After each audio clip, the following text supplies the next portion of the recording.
Hello friends, आज हम discuss करने वाले हैं थॉमस हार्डी को। ये एक विक्टोरियन एज के राइटर हैं और हम कह सकते हैं कि ये सेकंड राइटर हैं after Matthew Arnold.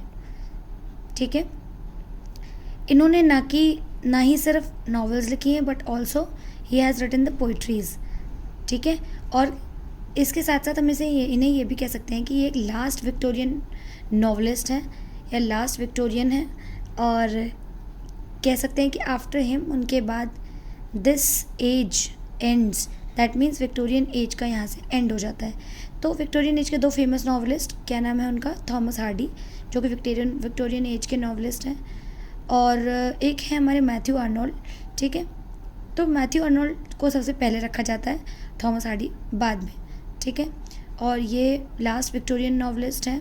After him his this age ends when Arnold thought that he was born between two worlds, one dead and other was powerless to be born। ये बहुत ही इम्पोर्टेंट लाइंस हैं जो कि आपको याद रखनी है।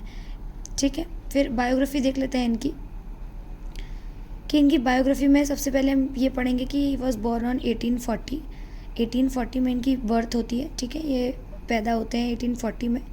कहाँ होते हैं? स्टिनफोर्ड, डॉर्सेट, इंग्लैंड में। ठीक है, बॉर्न ऑन 1840, स्टिनफोर्ड, डॉर्सेट, इंग्लैंड। ठीक है, इसके बाद देखते हैं कि डॉक्टर एक्चुअली जब इनके पैदा होते हैं तो डॉक्टर डिक्लेयर कर देता है कि he is dead, but a slap of a nurse और a family nurse, a slap of the family nurse brought him back to life. तो एक क्वेश्चन आ सकता है कि कौन सा ऐसा राइटर है जिसको थप्पड़ मारने पर उसकी लाइफ जो थी वो वापस आ गई थी? वो है हमारे थॉमस हार्डी। तो जब ये पैदा हुए थे तो ये क्या था, एक्चुअली इनको डॉक्टर ने डिक्लेयर कर दिया था कि ये he will be he is dead, but a slap of the family nurse brought him back to life. इनके फादर का नाम भी थॉमस हार्डी ही था, जैसे इनका नाम थॉमस हार्डी है, ऐसे इनके फादर का नाम भी थॉमस हार्डी था। और ये एक स्टोन मैसन थे। इनके जो फादर थे, थॉमस हार्डी के जो फादर थे, वो एक स्टोन मैसन थे। ही वॉज म्यूज़िक लवर, वो एक म्यूज़िक लवर थे, and as well as a singer, बहुत ही ज़्यादा म्यूज़िक को पसंद करने वाले व्यक्ति थे और एक सिंगर भी थे। इनकी मदर का नाम क्या था? जेमिवा। इनकी मदर का नाम था Jemima, and she was fond of reading and she loves to read. In 1862 he was trained as an architect in Dorchester before moving London.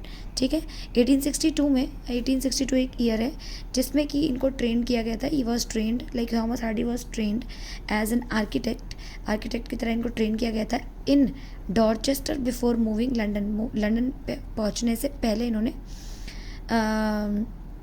He was trained as an architect. अब साथ में आगे पढ़ लेते हैं, नोबेल प्राइज़ हम बाद में पढ़ेंगे, पहले इंपॉर्टेंट चीज़ें डिस्कस कर लेते हैं। He enrolled as a student at King's College, और अपने आप को मतलब इन्होंने कहा अपनी कॉलेज की पढ़ाई कहाँ करी थी? इन्होंने करा था enrolled as a student in the King's College. He won prizes from the Royal Institute of British Architecture, और इनको Royal Institute of British Architecture से अवार्ड भी मिला है। तो इंपॉर्टेंट चीज़ें क्या हो गई यहाँ पर? 1862 में he was trained as an architect in Dorchester before moving London. दूसरा कि he has enrolled as a student and at King's college.